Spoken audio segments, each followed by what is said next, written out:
All right, today we're going over the exact tweaks that you should be making to every single exercise to get even more growth out of them. So if you're ready, let's get after it.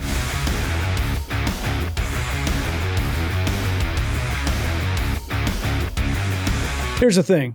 It's actually a fairly simple concept, but it's hard to execute. Kind of like all things in life. I'm sure you've been a victim to one of those late night extends commercials and thought to yourself, you know what? I bet you all women would love it if I had to wheelbarrow my junk around. Let me buy a case just to be safe.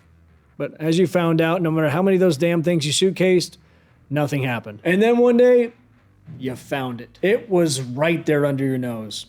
On the National Geographic Channel, an undisturbed indigenous tribe had figured out the secret to dong growth.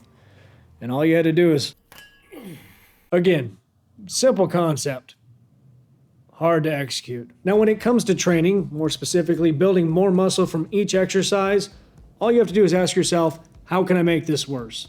The problem is, there's a different answer for every single exercise. When you're doing an exercise that has a range of motion that's littered with inefficiencies, like this preacher curl, where there's a segment of it that's incredibly difficult, another part that it's too damn easy, and that perfect portion you're incredibly connected with that you actually feel those fibers fissure, you got two options. You can either adjust that range of motion or your body's position in relation to gravity. For those of you that have finally gotten over your fear of partial movements and pogonophobia, then cutting down the range of motion and just what you're connected with is the way to go. Or simply tilt slightly forward. That's going to shift the pressure of the pad that was previously stuck underneath your armpits, rubbing your nipples raw, and pushes it down towards your elbows, which automatically eliminates the inefficient parts of the movement. Or flip around to the other side, because that's why they made the fucking pad like that. Sometimes it isn't a matter of tweaking the form of an exercise to get the most amount of growth, but just doing it to its full capability. For instance, my chest, more specifically my upper chest, didn't start growing until I started incorporating flies at every possible degree. And you might be one of those people that argue that flies aren't good for chest growth. That's only because you're wrong. A quick note, when you get to those more severe inclines,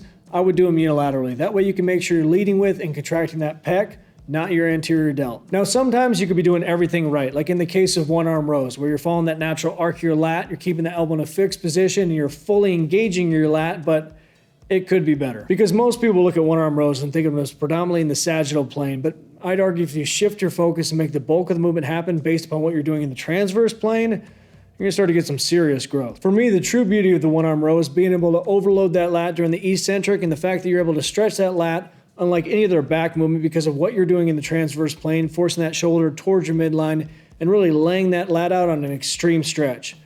Kind of like what you did when you try to grow your wiener with the 25-pound plate. So yeah, follow the natural arc of your lats, keep the elbow in a fixed position, but also exaggerate the stretch by driving that shoulder towards your midline, and as you contract up, enhance it by dragging that elbow along your body and opening up your chest. And yeah, I only gave you 3 examples to help answer the question, how can I make this worse? But think of them like tools in your tool belt that you can pull out on any exercise you do. Albeit Fisher-Price tools, but let's face it, you're gonna hurt yourself anyway. If you need more help, here's a video that goes over 21 of my favorite exercises and the exact way I do them. Or reach in your mom's purse, grab 20 bucks, and buy one of the programs linked below. As always, like, subscribe, hit the notification bell, and get after it, get growing. Talk to you soon.